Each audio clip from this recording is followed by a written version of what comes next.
Good evening, ladies and gentlemen. Welcome to the workshop. I hope you've had a nice day and you'll have a good time for the rest of the day. Today we'll begin this new series, Symposium, a podcast in which we'll discuss about science, history, philosophy, alongside some guests and the chat alike.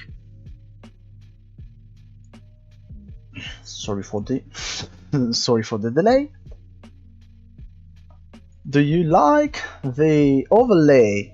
Do you like the overlay? I ask you. About our guests, today we've got with us Kn0cktane and Skimark. If you want to make a brief introduction or a normal introduction, do please. This is the right time. I am Kn0cktane. I stream Apex and Titanfall sometimes, and I love Phoenix's stream, so I decided to come say hi. Okay. About this episode, we were going to have Holleridge with us, but unfortunately he had other personal businesses he had not foreseen.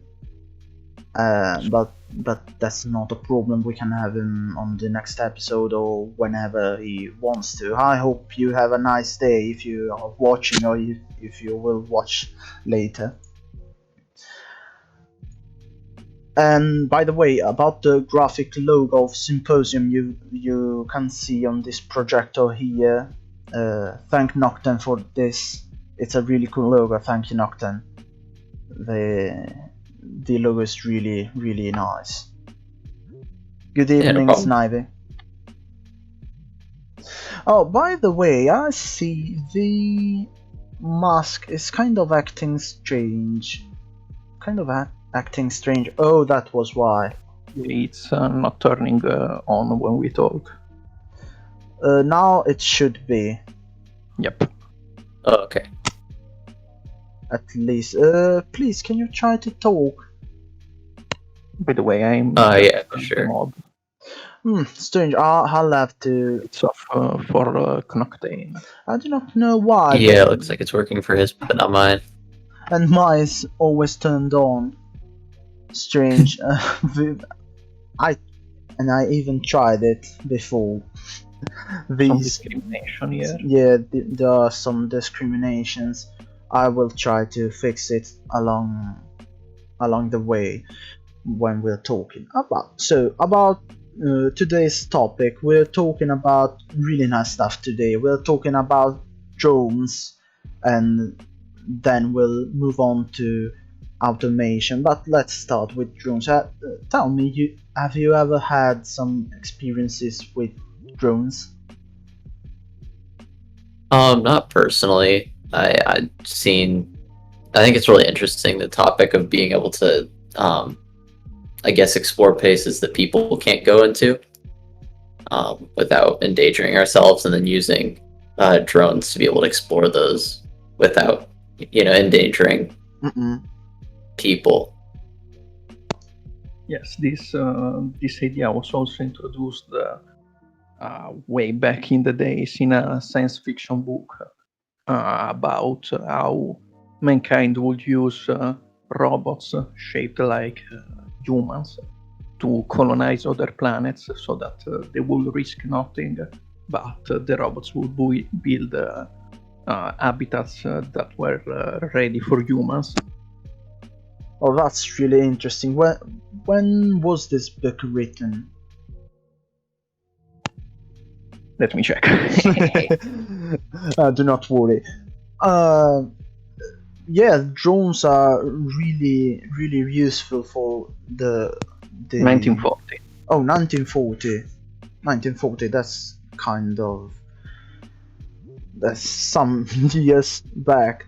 It's almost 80 years. About exploration. Yeah, drones are really nice to have in that kind of employment. In fact, today we can see that we are using drones on Mars, and that is an habitat we would not be able to explore in any way without some help with machinery, or at least we'd have to use some suits, space suits, and the travel is really long, so it's better to send drones now. Since I've been to an aeronautical high school, I've learned some stuff on drones.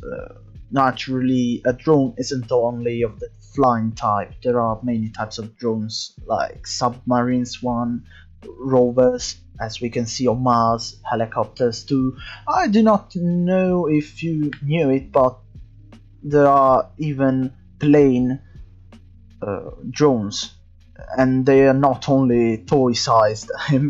There's the Predator, which is a There's mini. also sea drones for ships and submarines. Yeah, I've seen a drone that was used to like clean ships, boats, and that kind of stuff, even dismantling them, and of course that would be too dangerous to do if it was a manned operation.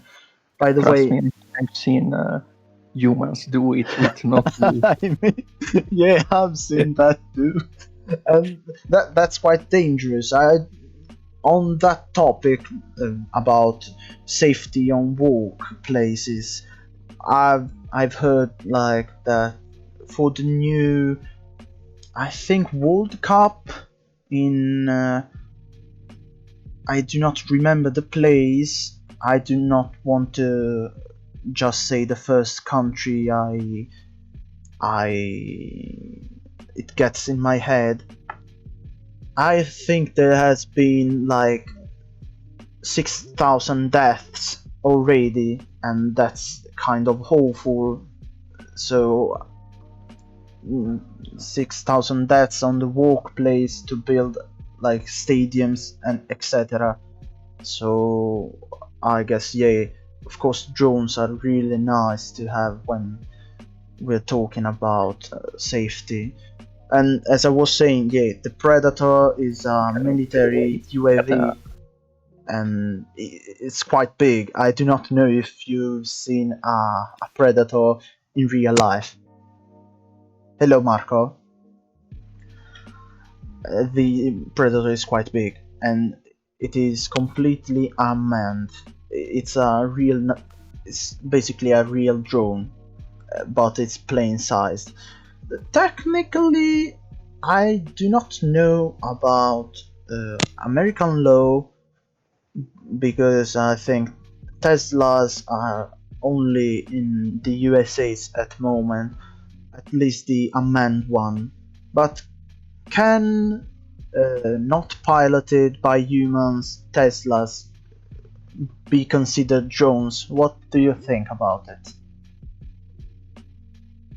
I think they definitely have the possibility of being called drones because of the fact that I know Tesla is trying to add like AI, and they have been adding AI that allows the car to drive itself for periods of time. And I mean, obviously, I think they're trying to make it so that's more and more usable, I guess. So eventually, we'll probably reach a point where the majority of Tesla cars will have AI built in and even more accessible than they are now. And I think that could potentially spread to other cars at some point too, and other companies.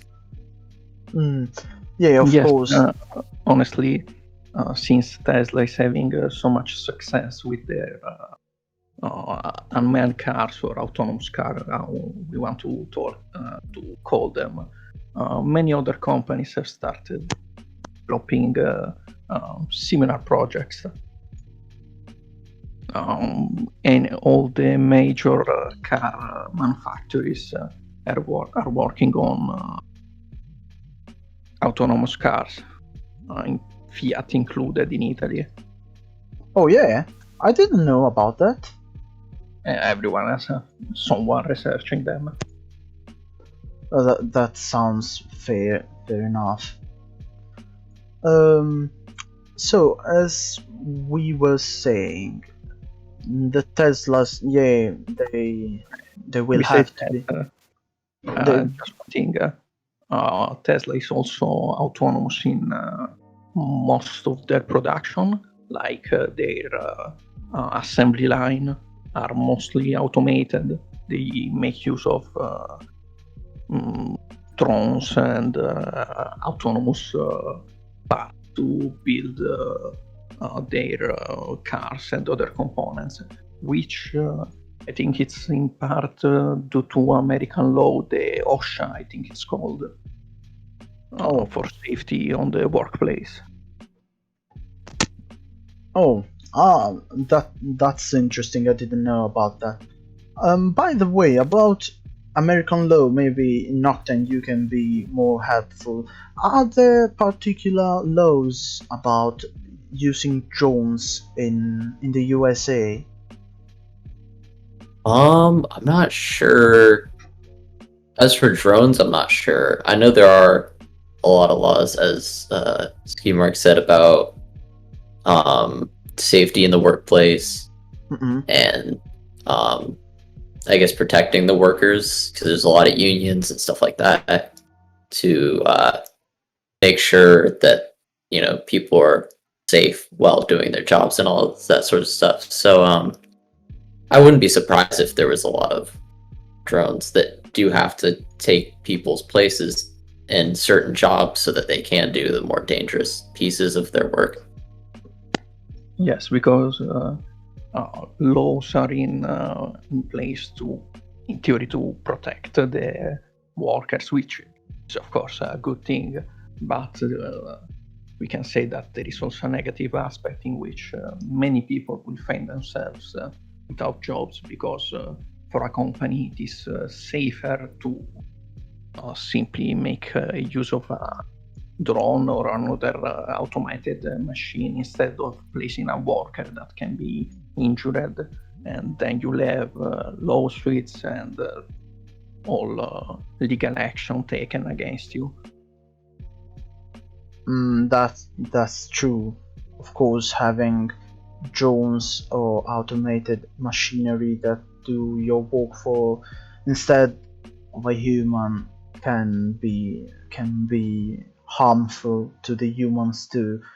But as of now, for example, talking about strictly drones, for example, I've seen that people all over the world use toy drones, let's call them. I know there are more professional ones, like those ones let's say small civilian use drones. Yeah, civilian use drones. Yeah, thank you. That's why you studied letters and well, politics stuff, and I am a technician that only knows how to draw a line. By the way, as I was saying, yes, words. yes, words.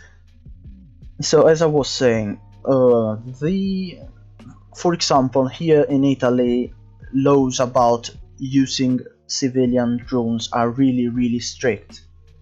Like we are talking about prison years if you use a drone in a way you shouldn't.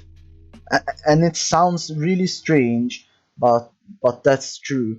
There are really pricey fines if you use a toy drone without a license, and it's fair since they are real. They can be considered real airplanes if we want to. Maybe helicopters. You can't use them in certain zones. For example, here in Italy, you can't use a drone in a place that has people in it, and that's kind of strange. because you always see videos about drones depicting people in maybe parties, maybe in events, and you'd say, oh, that's cool, they use that drone, but probably, at least if they did it in Italy, it was used illegally. And I can understand from a certain point of view why they did this, and at the same time I really can't. Much like this in the speeches. I'm looking at Discord. By the way, as I was saying, nothing is going on Discord. What are you saying? Well, of course, you are free to interrupt me. This is a podcast where we can chat mostly. I'm just expressing my point of view. You can, of course, express yours. Yeah, sounds good. Stop expressing it. Of course, our chat about drones is linked to our robotic friends on Mars, such as Ingenuity, Perseverance, and the old drone Curiosity, which are testing the Martian atmosphere, looking for water, and all of that kind of cool stuff. And they are even linked to Twitter, so you can go follow them. And while I was on Twitter looking for posts, don't forget Zhurong, the other drone. Oh, there's another drone called Zhurong. Okay. It's Chinese. Oh, it's Chinese. Okay, I didn't remember about it because I don't think there has been. It hasn't been deployed on Mars. It's orbiting. Okay. Oh, it's orbiting. It's okay. Only NASA sent actual walking drones to Mars. Oh, okay. That's why I didn't hear the news. So while I was on Twitter, I've read some really sad comments under the tweets of these drones, conspiracy theorists, people who think it's only wasted money. I'd like to hear what do you think. That's kind of true for kind of everything, not only space exploration. Well, of course, but I don't know, museums, theaters. There's always someone saying it's a waste of time and money. Yeah, of course, there's always going to be someone who thinks it's wasted money. But what do you think? Is it wasted money? Do you think they should do something else with the budget the government spends on NASA, or in our case the European Space Agency? ESA. Yes, ESA. And also the Italian one. Oh, well, the Italian one is linked to ESA directly, of course. I think personally, I think it's definitely worth it because, I mean, it's always like important to, I guess, search and like look into the things that we don't understand, and like it's always interesting to be able to see that. And while it may not necessarily like do a whole lot for us as a society, it's still really useful and interesting to be able to like learn more about our surroundings. And so while some people may not find that as something that is useful to them, it's still something that is useful in general, and it's something that people want to learn about. And we do want to learn like places that we could potentially could go and explore and stuff like that in person.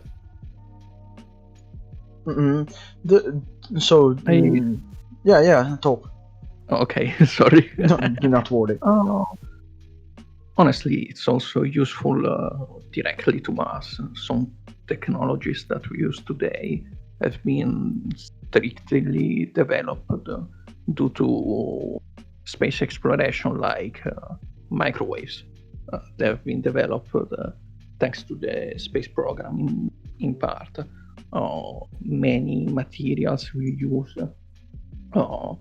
honestly, satellites that we use for anything, they are there thanks to space exploration. The first one was the Sputnik, the first artificial satellite launched into space. And beside that, a space program gives jobs to a lot of people, a lot of researchers, lots of engineers, electricians, and so on. And they are always money that go into the general economy of a country developing. Honestly, space exploration is a sector of economy that is linked to all the other sectors, military, but also the civilian industry for having better planes, better communications, and so on. Yeah, of course, the space agency brings a lot of work in every sector, as you said. In fact, I think that people that says that space exploration is a waste of time and money doesn't really understand the concept of science going forward for the embetterment of all of humanity. We're not doing this because of I'm watching the chat. We're not doing this because I do not know. We want to waste money on some particular topic. We're doing this so that we can go explore the places, as Kn0cktane said. So, do you think we'll be able to live on the moon or Mars? Just a quick just a thing. At first, it was done to nuke other nations, to be honest, but yeah. Well, of course, it's true. Space exploration, space programs have started to nuke other nations. But literally, the origin of the whole thing, to nuke Russia or to nuke the United States. That depends on which side you were on. Yes, of course. It's kind of sad that most of the things we humans do are directly from war, or the war industry. But I think that today, as we are, I think we've really understood that maybe the space programs and all of those maybe are better if used for science, not for war, which is the contrary of what science promotes. In the end, science is all about the embetterment of humankind, of research, of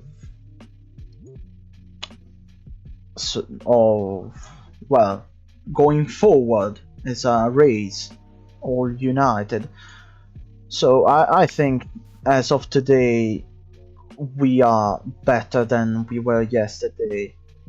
About the possibility of living on other planets, what do you think? Will be ever able to do that?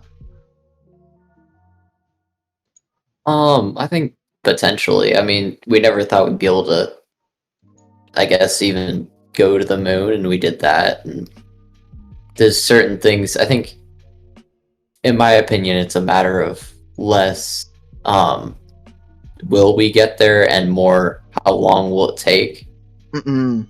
Well, that's because we are progressing, and it just takes time to learn all these things and to get to a point where we will be able to reach out, like get to just, I guess, evolve or like technology to a point where we can be protected and safe and go there. true. About this, I think yeah, please speak. Do not worry. I think it's also a problem of coordination, kind of, like being able to coordinate with a bunch of other nations to have such a We lost massive. We've lost you for a second. Do not worry. Okay. Okay. What was it? Coordination between many nations, Yeah. because it's very complex to do such a massive task as colonizing another planet. We can barely keep people into the International Space Station as it is. Creating a colony on the moon will be not impossible, just it will require a lot of resources and many nations to do so, because a single nation maintaining people on another planet for, let's say, a Terran year, it's very complex. It's not something you can just say, we'll do it, and you can do it. You need many partners and a lot of infrastructure simply to think about doing it. In fact, the current NASA program to bring humans back to the moon, as a prerequisite, it has to build a space station that will orbit around the moon as an infrastructure, like we would build a motorway on our world. Well, that sounds fair. In fact, as infrastructure is an important passage in every type of colonization. In fact, we can see that the rovers on Mars have got a lag of 13 minutes. 13 minutes! We gamers are always frustrated when we've got, like, let's say a second of lag. They've got 13 minutes. That sounds so strange. And by the way, I've fixed our pics, so nice. As Snivy says, I mean, I hope we'll get on other planets, but I'm kind of scared we'll destroy the other planets like we did on Earth. That's kind of true, and I've seen many people talk about Gamers Rise Up. I've seen many people say, oh yes, we want to go to Mars because we are destroying the planet, so we are escaping. There is a simple solution. Which is it? I mean, you can't destroy a planet if it's already destroyed. How can you destroy Mars? It's already destroyed. You can't damage it anymore. Well, that's true. It's already scraping the bottom of the of the box. We can just blow it up and erase it to make it worse. You don't get much worse than Mars. Well, Daddy Elon wanted to drop a nuke on Mars. Yeah, on the poles. On the poles, just on the poles. Yeah, just a couple of nukes. Just a couple of nukes on the poles. Let's get this warmed, as if it wasn't already too warm. I think it's like 145 Celsius on the surface of Mars. In fact, they are trying to... Just like Rome during summer. Yeah. They are trying to understand how aerodynamics work on Mars, and I can assure you aerodynamic is a tough bitch. Oh yeah. Yeah, it's a really strange and complex subject. But honestly, as of now, maybe it's in a way more convenient to think about maybe something closer to us that we can all understand better, instead of, well, as Mars is a very interesting topic, but it's also very complex. It's very hard to understand. There's also simply this technology being applied to Earth, like with carbon emissions, for example. There is technology used to capture the emission of CO2, which is kind of the opposite of what we would want to do on Mars, for example. Yeah, that's true. That's true. Bringing this topic, I feel Back to Earth. back to Earth. Bringing up this topic, I think that pollution is really the worst thing that we've made in the course of years. Well, of course, we've made some I bad don't know stuff. about that. I don't know about that. Yes, of course.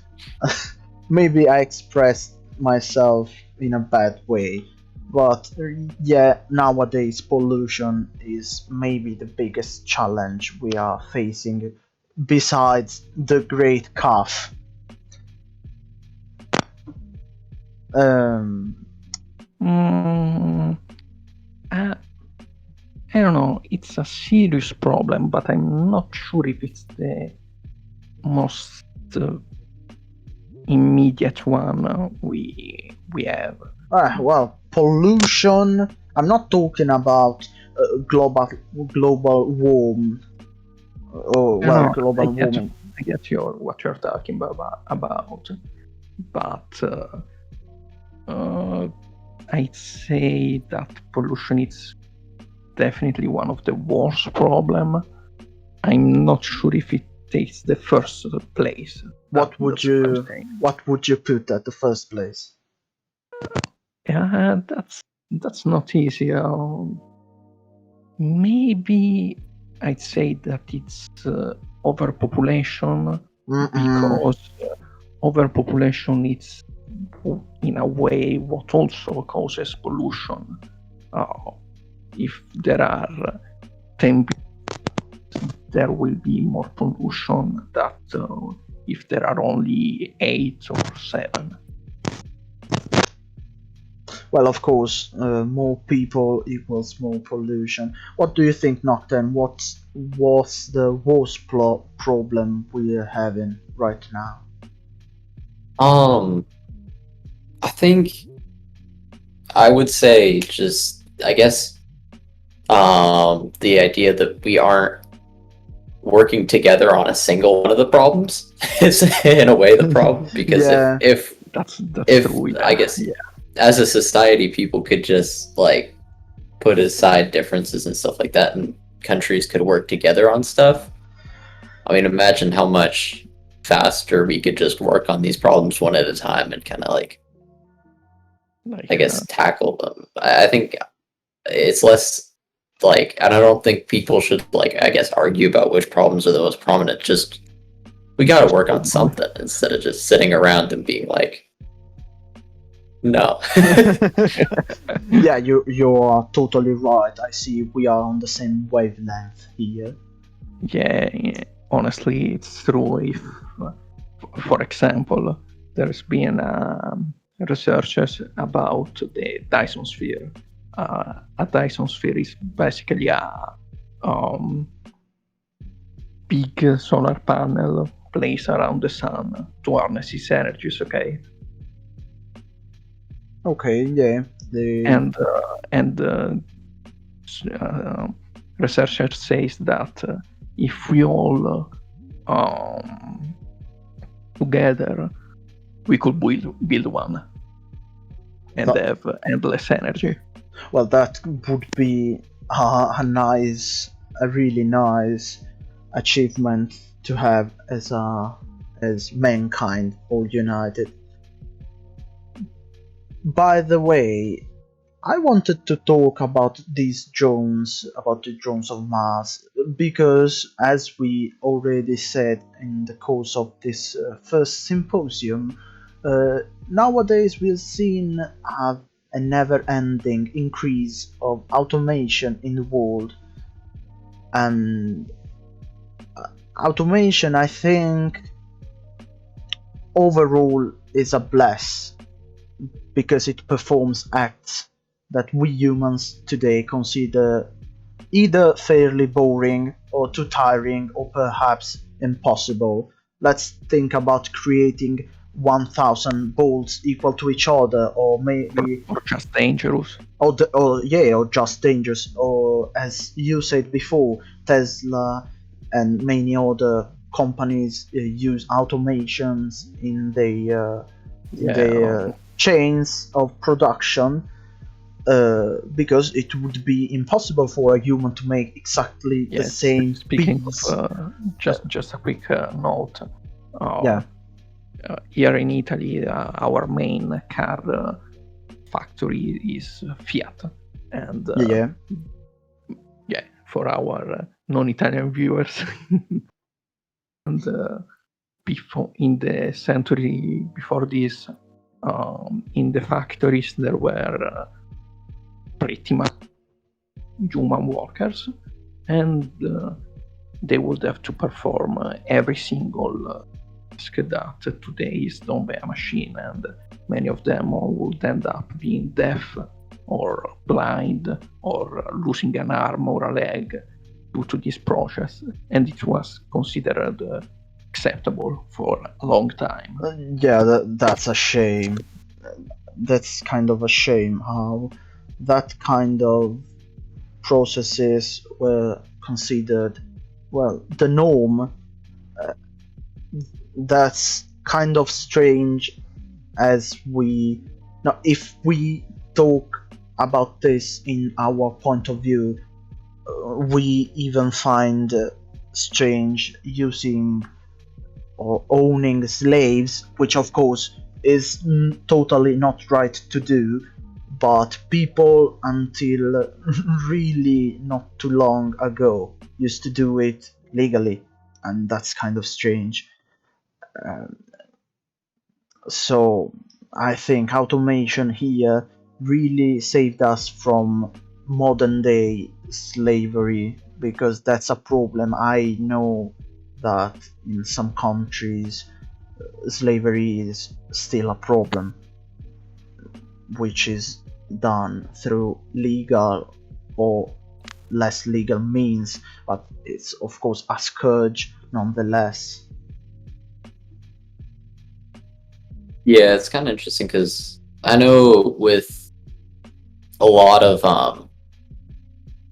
different jobs and stuff like that, there is definitely a need for like the Fiat, I guess, assembly line for probably a lot of people weren't able to have a safe work environment, and so robots being able to take over and do the jobs, or drones being able to take over and do the jobs for people, is really helpful.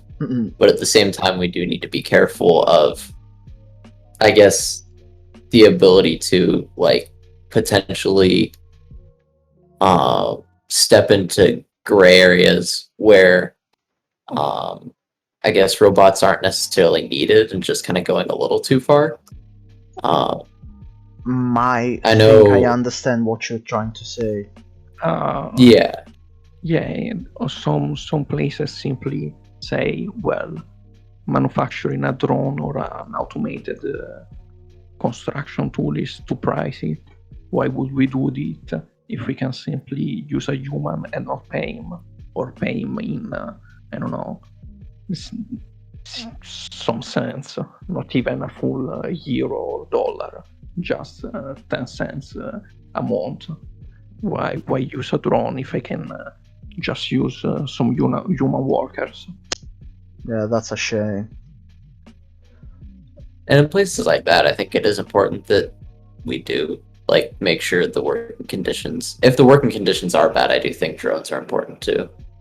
I guess make it so people don't have to go through that experience. Yeah, of course, and of course, it's always about, as we said, online blossoms in interview with Atram. It's all about human greed. It's always that. Yeah, which is horrible.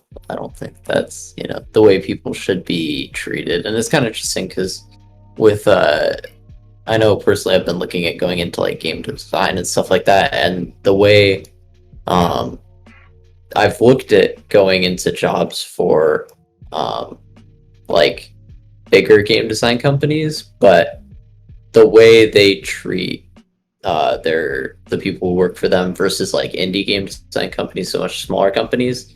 The smaller companies generally tend to be a lot more ethical because they're a lot less greedy. They're more about attracting people. And to attract people, they have to be kind to the people that work for them, and they have to draw people in. Whereas bigger game companies like EA or ones that are already established don't really need to worry about that as much. So I mean, there's memes about EA like trying to like take people's money and stuff like that. So Yeah. By the way, hello Lime Blossom. Love the chair scene. By the way, I love it too. It was made with real objects, as you can see, because I cannot draw, so I just photoshopped everything all together. Speaking of the gaming industry, yeah, it's one thing is that gaming industries don't have a syndicate of any kind. There is no game developer syndicate or some sort of association that can defend those that work in that industry. Oh, really? I didn't know about that. There's next to no. For example, for Twitch, there is no one that works to protect a content creator. You have to do it yourself. But it's still a job for many people. Yeah, that is true. It is an interesting talk, like especially for like Twitch streamers and stuff like that who do try and make a living off of it. Yeah, it's tough because a lot of people, like, I guess technically since it's I guess you choose to be a streamer. I don't know how specifically that works, but yeah, it seems like, minimum wage doesn't count, stuff like that. I guess for how the US has minimum wage and stuff like that. It's a very gray area because you aren't technically hired by Twitch or YouTube, so they don't owe you nothing. You are basically using them from their point of view. Yeah, in fact, they call it partnership, affiliate, because they do not hire you. It's you that it's you, the creator, who is like profiting from Twitch. They are doing you a favor, so they, of course, think that they do not have to own you nothing, which mostly it's a contract. Well, yeah, it's a contract. Yeah, a private that is working for a private, so they don't really, legally speaking, there's nothing wrong they're doing. Morally, that's another whole argument. Like it's like if you hire a private company to do a work for you, you don't really have to do nothing if not pay them. It's the only thing you have to do. If they do something wrong, it's their fault, not yours. Yeah, exactly. You are the employer, not Twitch. By the way, as we were saying,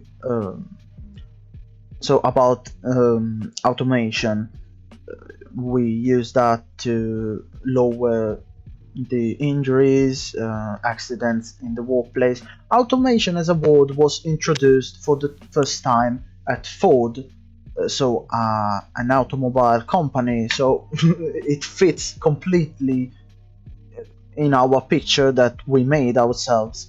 And I'm not the most expert on this topic, but I know that Marx was against automation, right? Wrong. Oh, he was pro automation? Yeah. It's kind of the final point that everything is automated, so you don't really have to work and you can do whatever. That's the utopic ending of his idea. Hmm. He says that in his work, automation will be what causes the end of the capitalist society. So he was pro automation. So maybe I'm confusing with someone else then. Who said that automation is bad because it basically workers cannot work if machines take their place? He said that, and he said it was a positive thing because if machines work, they do not produce plus value, and so you lose profit in his point of view. Oh, so that. Oh, I see. So what I read was a distortion of his own words. So it was like a capitalist point of view on Marx thought. So he said, yeah, of course, workers do not have to work anymore. So in a capitalist point of view, it's bad. Was in his point of view is it's a positive sorry, a positive thing. It was a mostly utopic idea in which everything was automated, so you were left to do whatever you wanted. It's kind of an interesting idea, I guess, being able to like do whatever you want, because I feel like as humans, people kind of need to have something to do. I think, in my opinion, I think having work or having school or something that is hard but like and takes effort allows you to have that contrast of something that potentially you don't enjoy versus something you do enjoy, and that allows you to have that thing you enjoy and enjoy it as you do because it's compared to, you know, That's a very interesting. having to work. Exactly. Lime says Bill Gates said there should be a robot tax on companies that replace workers with automation. What do you think about it? I think it could potentially be good. I'm not sure. I mean, I don't know how far we've gotten to the point where that would be needed. But I could see it potentially being useful. I'm not sure on how it could be reliably implemented if we already have issues simply making corporations that use drones pay standard taxes. We already can't reliably make them pay what they owe, and I seriously doubt that we could be able to make them pay a robot tax on top of the taxes that they already don't pay.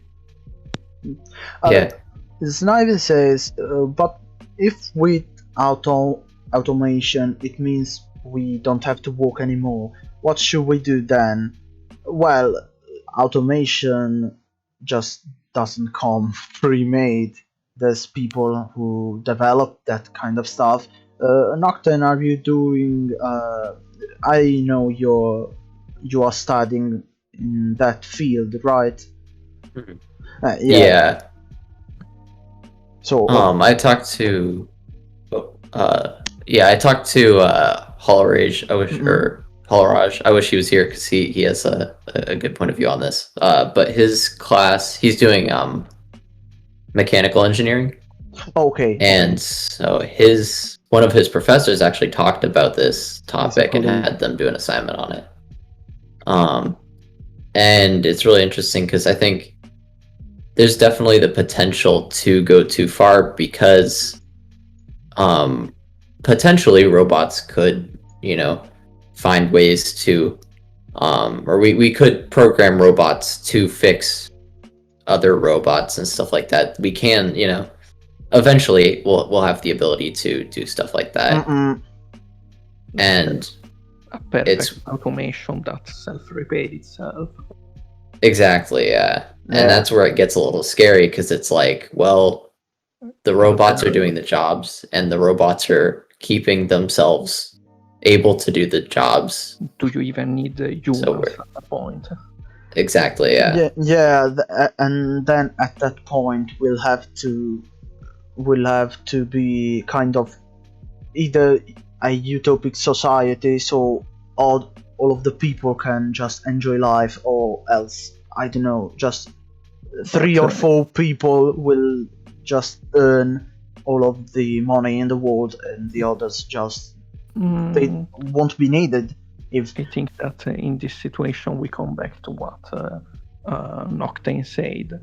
If it's everything perfect and automated, and we have nothing and we can just enjoy ourselves. Yeah.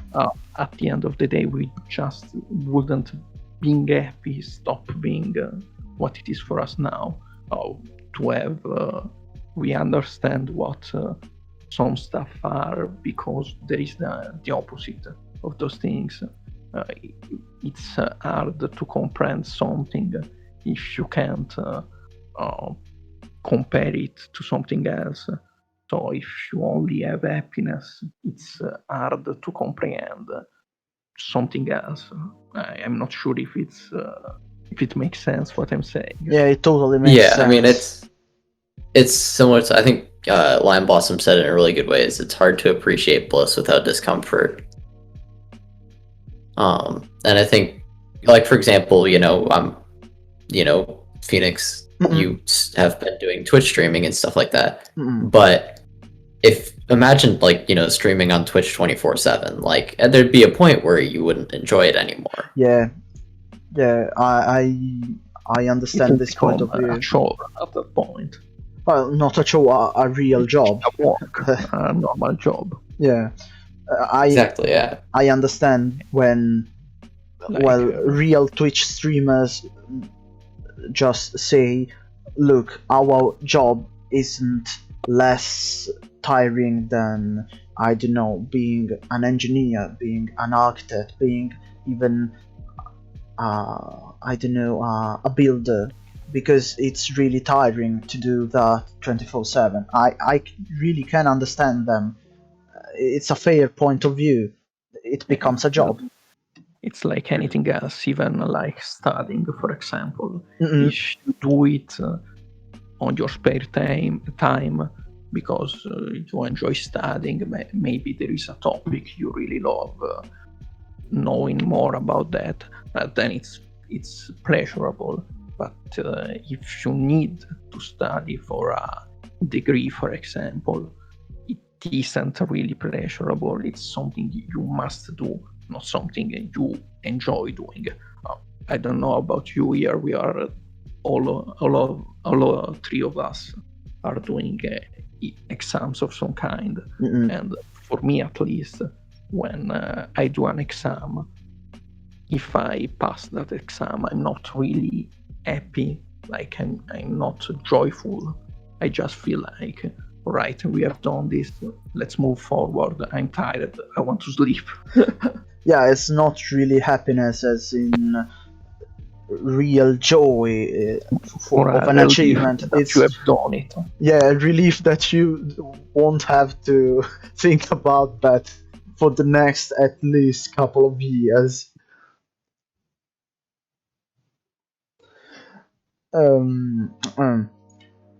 So, as we was saying, maybe with the advance of automation, maybe someday, with all of these devices, computers, and automation, maybe we could start to think about artificial intelligences.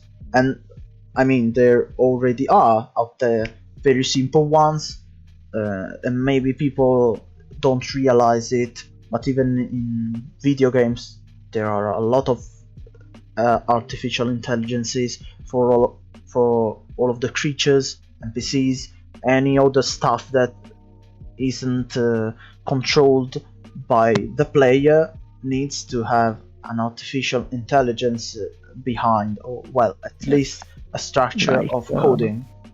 Like that one artificial intelligence that can defeat everyone in Starcraft. Oh yeah, have you heard about that? No, I don't. No, I meant nothing. No, I don't think so. So basically, there's these artificial intelligence that is so good at StarCraft, nobody can defeat it. Wow. Yeah, that's really interesting. It's kind of the strong point of this artificial intelligence. It is, well, it's not human. It can do micromanaging at a rate that no human could do. So you can't beat it because it's faster than you in everything. But honestly, it's not just games that have artificial intelligence. Yeah, of course. For example, planes. The YouTube algorithm? Or kinda the global market is mostly automated. Oh, I didn't know that. It's mostly algorithms that do the trades. Because you really need to be quick.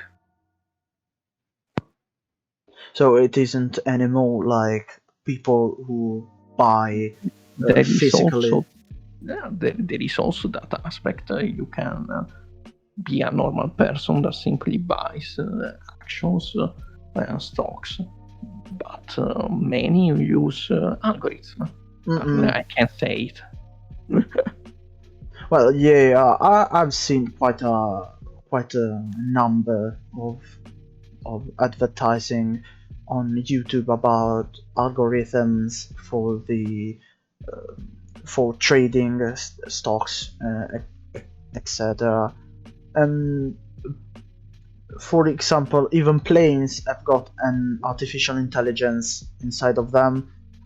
It's really kind of scary if you think about it, because when you pilot an airplane, basically the artificial intelligence decides if you can do a certain move. Okay, so if you were a pilot of an airplane, well, at least an advanced one like F-35, basically if you wanted to eject yourself and the AI of the plane said no, you're screwed, the seat won't eject, fuck you, you're dead. Turned into human mashed potatoes. By the way, the big question about AIs is, what if we create an AI so advanced that it becomes sentient? Would it have human rights? Should it have human rights? Is the fear of Skynet that people have founded, or is it pointless? What do you think about it? I think if we get to the point where we can make something like that, we should try and avoid it. Because I don't think, I guess, like, in existence, we should be creating something that's, I guess, human to an extent. I kind of understand what you're saying. Like, if we can do that, it would be kind of dangerous, so we wouldn't have to try that. It could be harmful to us. And of course, people say maybe if an artificial intelligence that was sentient would be there out in the world, maybe it would be scared of humans trying to I don't know, shut it down. Or maybe it would be dangerous because some people say machines do not fear death. I think machines, if they were sentient, would fear death. I mean, shutting Well, yeah, down. for sure. Yeah, shutting down is exactly if I can like. say, Yes, I of think, course. mostly I doubt that we could reach suddenly the point where we have such an advanced artificial intelligence. It will take various steps before reaching that. It's like for any weapons, it's not that we suddenly have automatic rifle.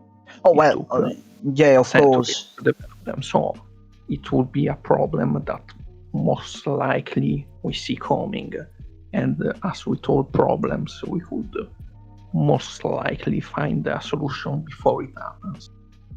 Also, it may sound dumb, but I don't think an artificial intelligence would have human rights for a simple reason. It is not human. Mm. It does not comprehend things as we do. So they wouldn't be human rights. They would be more something like, I don't know, sentient rights, something like that. So we would need to create a new list of rights that apply to both humans and machines alike. Yeah, exactly. Yeah, I understand. Maybe like I guess food for humans is a human right, Exactly. but Or pain. Pain, yeah, of course. Maybe they would have pain, but in a different way.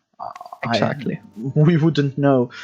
Me and Skimark were talking about this topic some time ago, and we kind of reached the point of thinking that if a sentient AI would be made, we would have to raise it as a human child. What do you think, Kn0cktane? I mean, I guess in a sense, it kind of depends on whether the AI would automatically have knowledge or if it would have to be taught the knowledge. Mm-mm. Because if it already has the knowledge, in a sense, it's already being created with the knowledge to be, I guess, like an adult. So it wouldn't have to necessarily be parented. It would just have to be taught our ways or like our society. And then it would just be able to live without being taught. But if it starts without any knowledge whatsoever, we would have to teach it. And in that case, we would probably have to do some sort of like parenting or some sort of,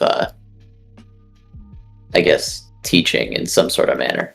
Yeah.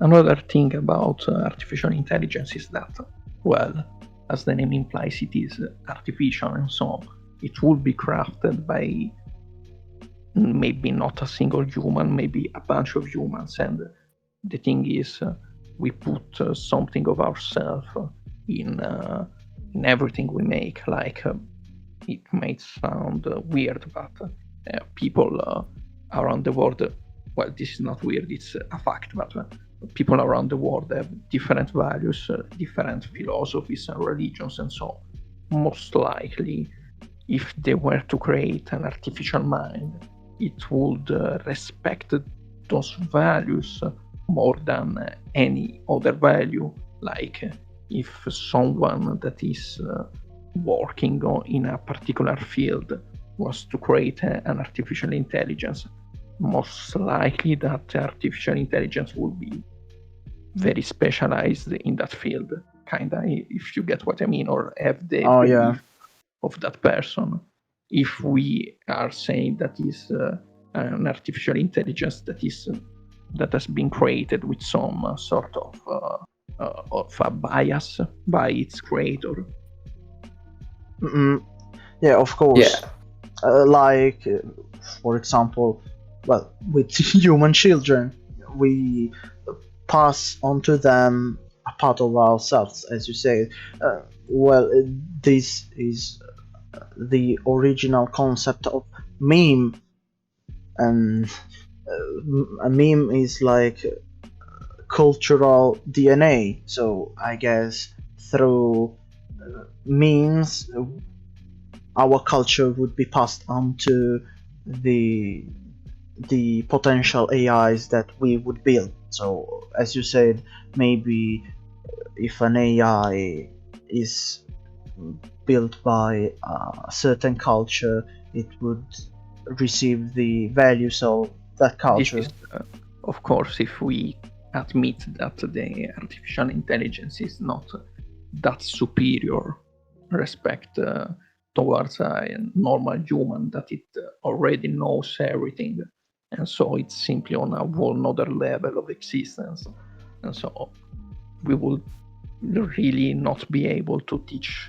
nothing to such an artificial intelligence. It will be already all-knowing at the moment of its birth. I guess yeah, but it would be strange because if we build it, we do not know everything. So how would it Mostly be able to do that? It will be superior to the sums of its parts. It will be superior to the sum of humans. Like a car is superior to the sums of the parts that compose it. And so the same would most likely apply to an artificial intelligence.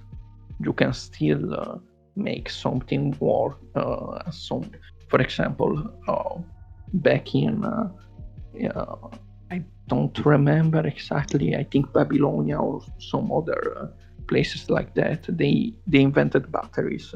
Okay. But they could not really use them for nothing. But without a real method, they already made something that was very advanced. Oh, that without sounds really understanding it. And the same could happen here. We could make something that is way more advanced than us without knowing it. Oh, I didn't know they invented batteries in Babylonia. Oh well, that time. That sounds so strange and cool that we humans are able to do such things even without full knowledge of what we're doing.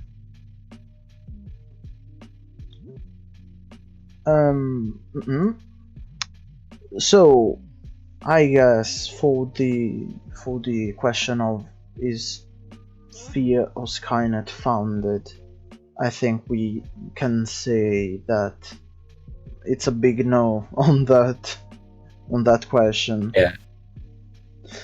Well, please. Because Skynet was, in the movie at least, it's of military origin, and all the drones we have today, even the most advanced and automated military drone, they always require a human input before actually taking lethal action.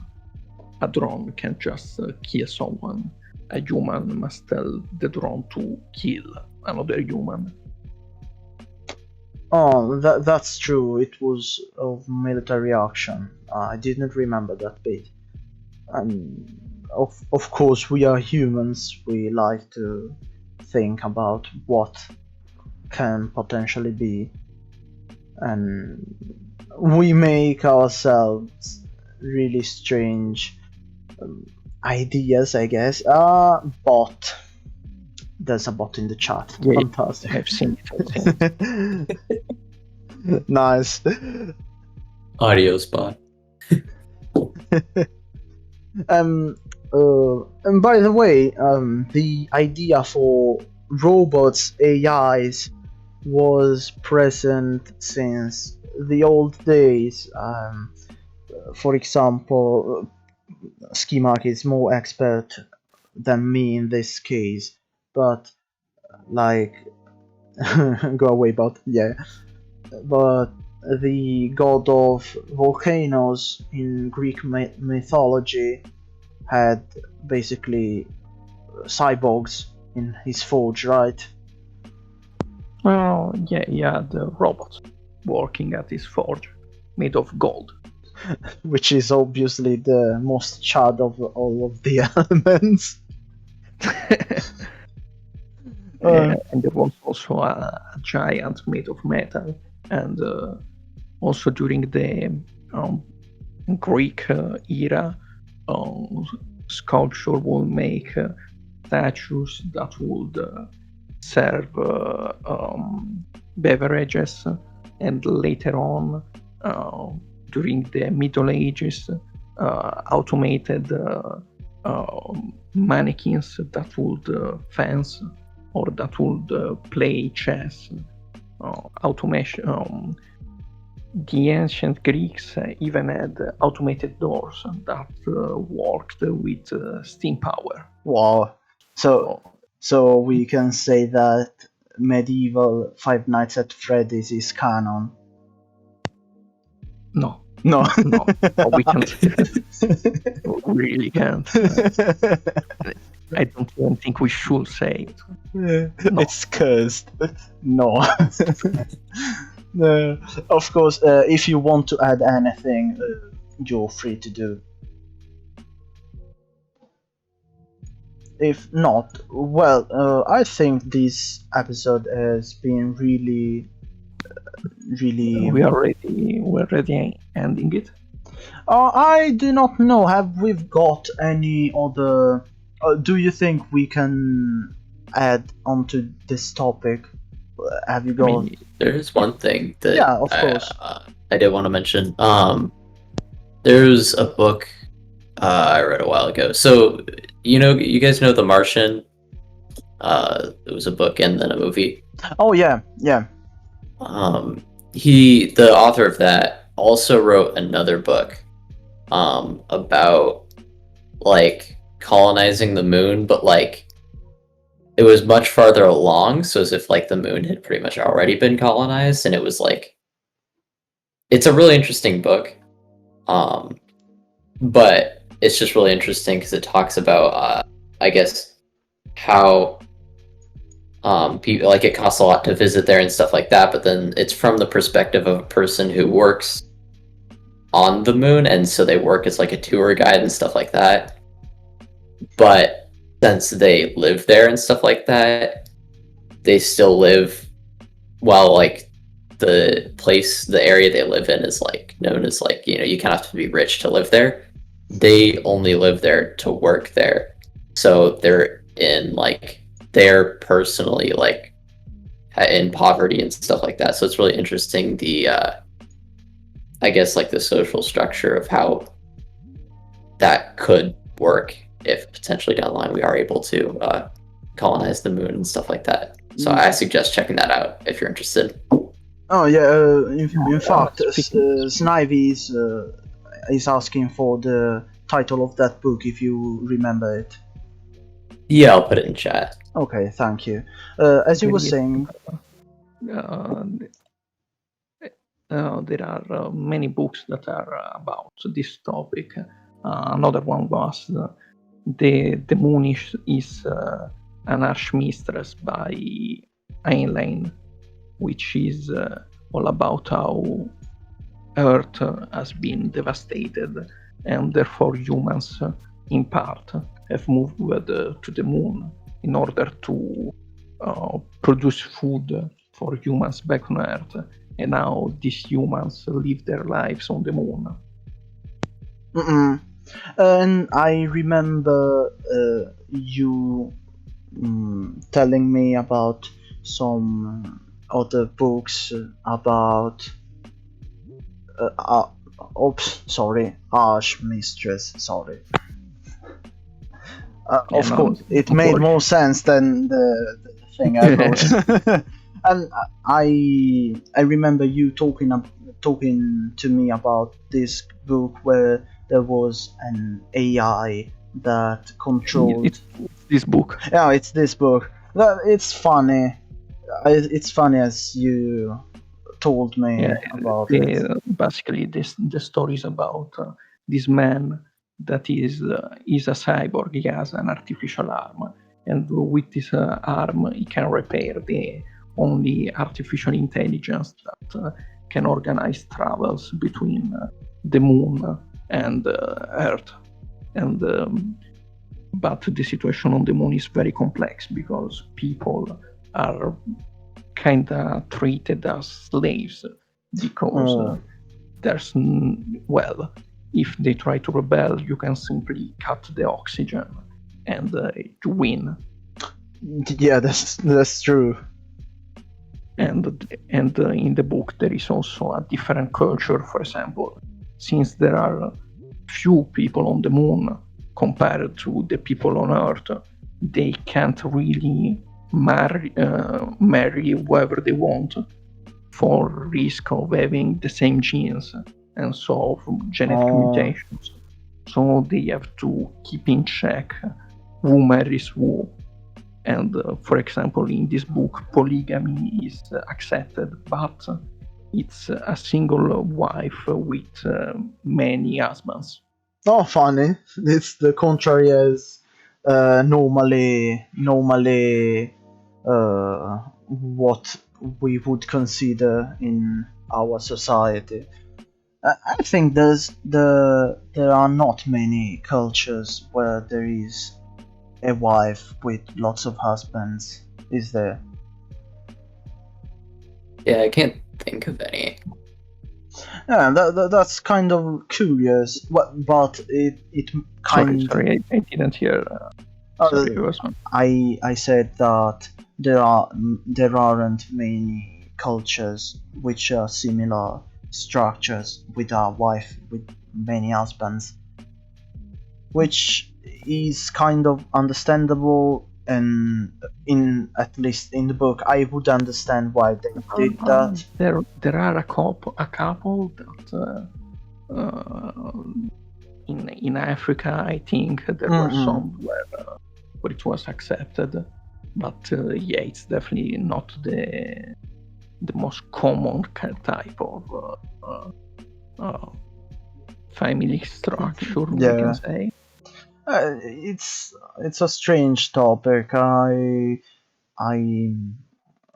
think if we are strictly speaking about efficiency, then everyone should just go with everyone, efficiently speaking, because having a wife with lots of husbands, well, of course, increases. Efficiently speaking, there is already nature that does it with often it's a single male that reproduces with many female of the same species. Yeah, it's kind of the norm in nature with almost all animals. Yeah, of course we don't want to be sexist.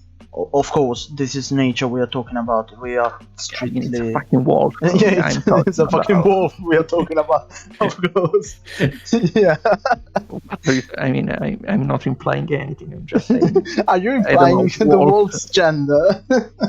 No, I'm just saying that's how many species in nature work. I mean, ants don't even have sex. They just have a queen that produces eggs, and that's about it. I know mushrooms have every mushroom has got its own sex and can reproduce with all of the others. I don't know. I'm not a mushroom expert. That's interesting, but that's the thing. By the way, as I was saying,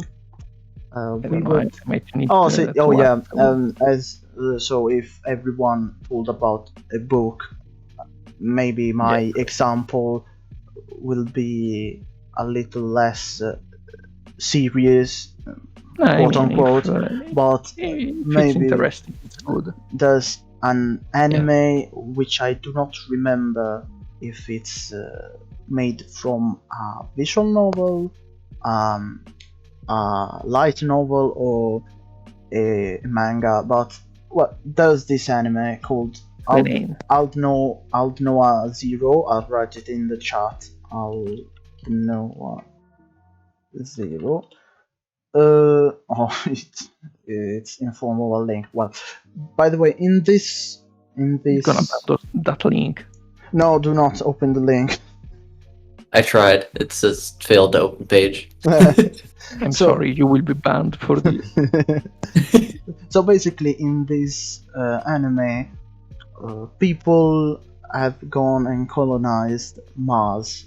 So we are in topic with the Mars rover. They have colonized Mars, and people on Mars started to think of themselves as basically a new nation, and so they made a revolution and cut ties with Earth. So people born on Mars wouldn't be called humans but Martians. Would you think? Do you think that if people were born on Mars, they would stop to think that they would be called humans but rather Martians?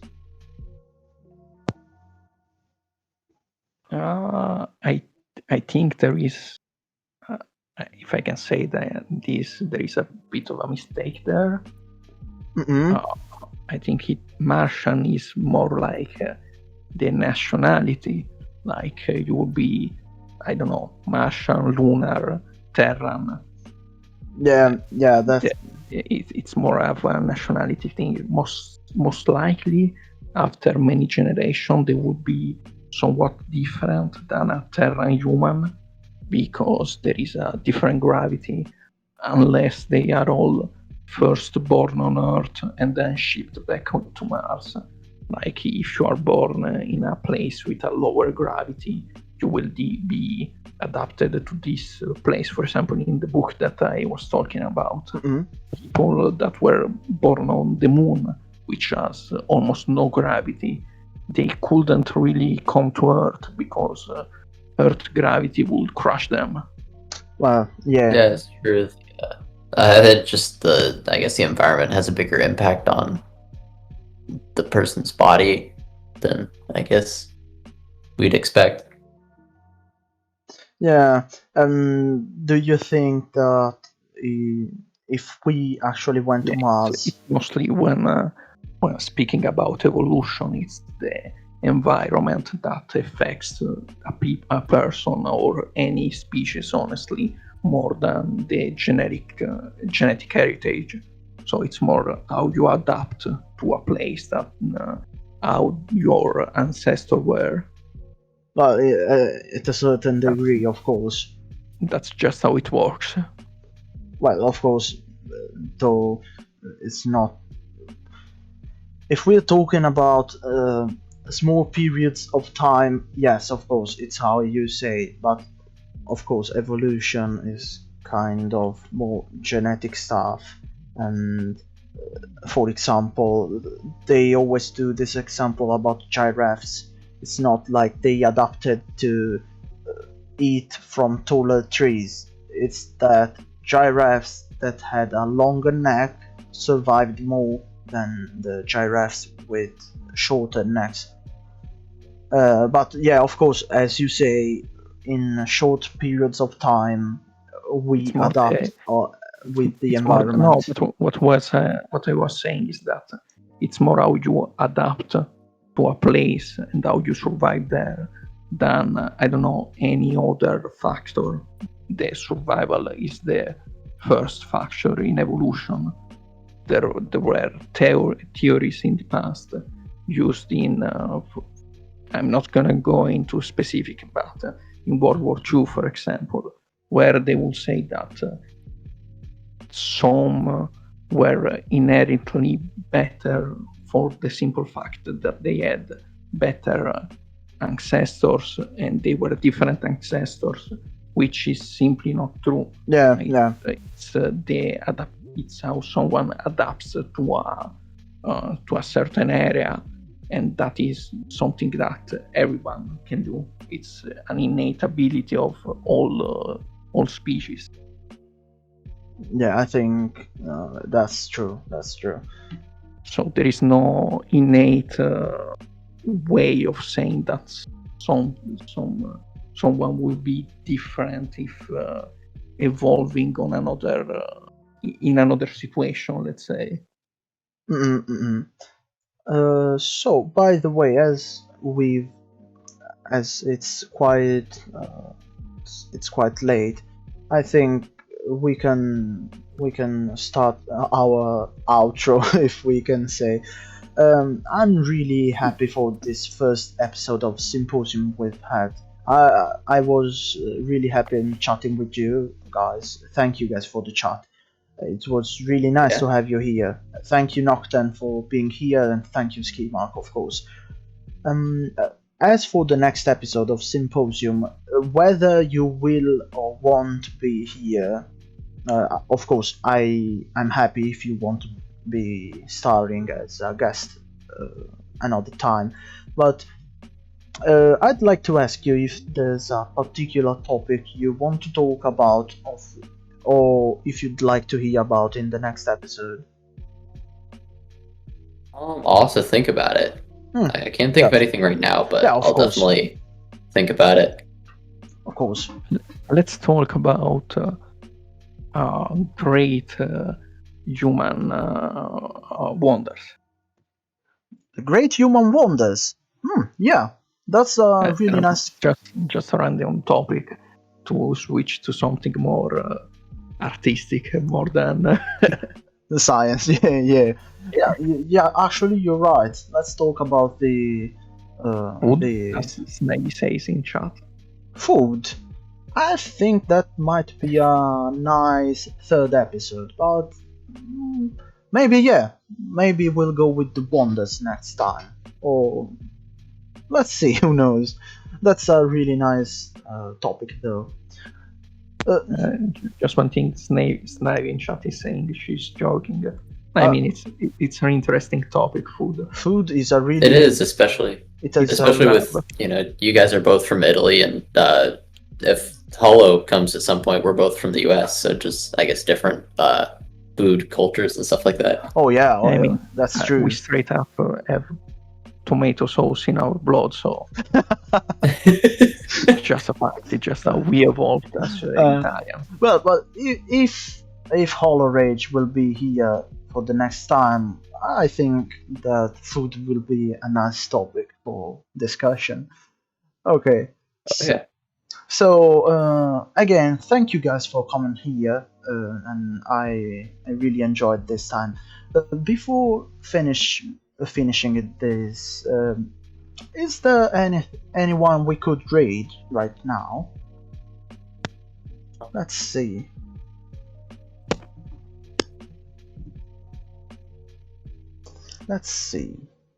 Meanwhile, we'll talk about I don't know, eggs. I think eggs are really nice. I like eggs. Eggs are great. Today I made myself 3 eggs, and I'm very happy about it. Nice. My brother's actually allergic to eggs. Oh. Like all eggs, all types of eggs, no exception. I think so. I'm not sure. Oh, so I see we are already starting the new episode here. Okay. My dad is already allergic to shrimps. Oh. Funny. And overly specific, but yeah. Kind of all crustaceans, to be honest. Oh, okay. By the way, doesn't seem there's anyone I know online, so well. Oh, there is Crook Irish. I think he's from the server. write it in chat so we can read him. Yeah. Yeah, do the work for us, not Tane. Okay, let's go. I got you. Okay, so Crook Irish. Okay, so I got a question for you, yeah. Phoenix. If there are more than 4 persons in the symposium, Mm-hmm. where will you add another chair? Well, of course. Yes, but how? Will we build a pyramid of chairs, or I'll have to think about can it. I find myself another chair? If you wish to. You gotta stack them up. The plastic chair, the standard plastic chair. Chair. A wooden chair for school. Oh God. Also, why you have a different chair? What's this this discrimination here? Because I am the host. He has a whole desk too. Yeah, I've got a whole desk. I want a desk too. What's this?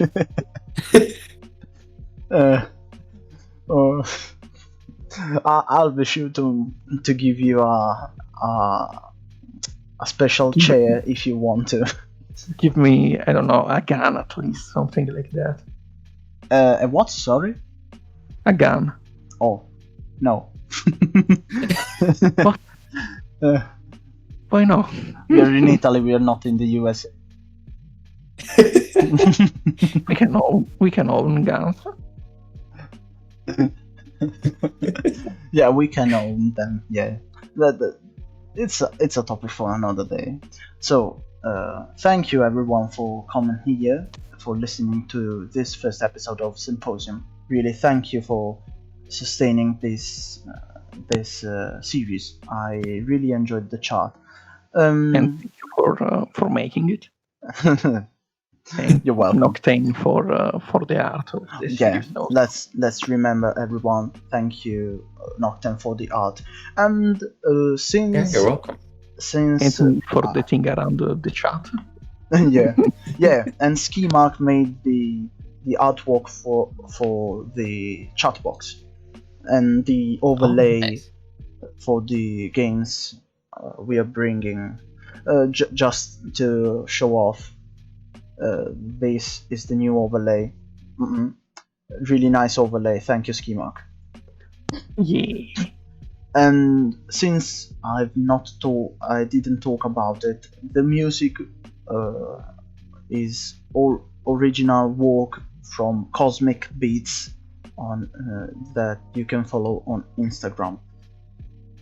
So thank you everyone for coming, and good night, good evening, and good night. Let's wait for the raid to commence, and good night everyone. Bye bye.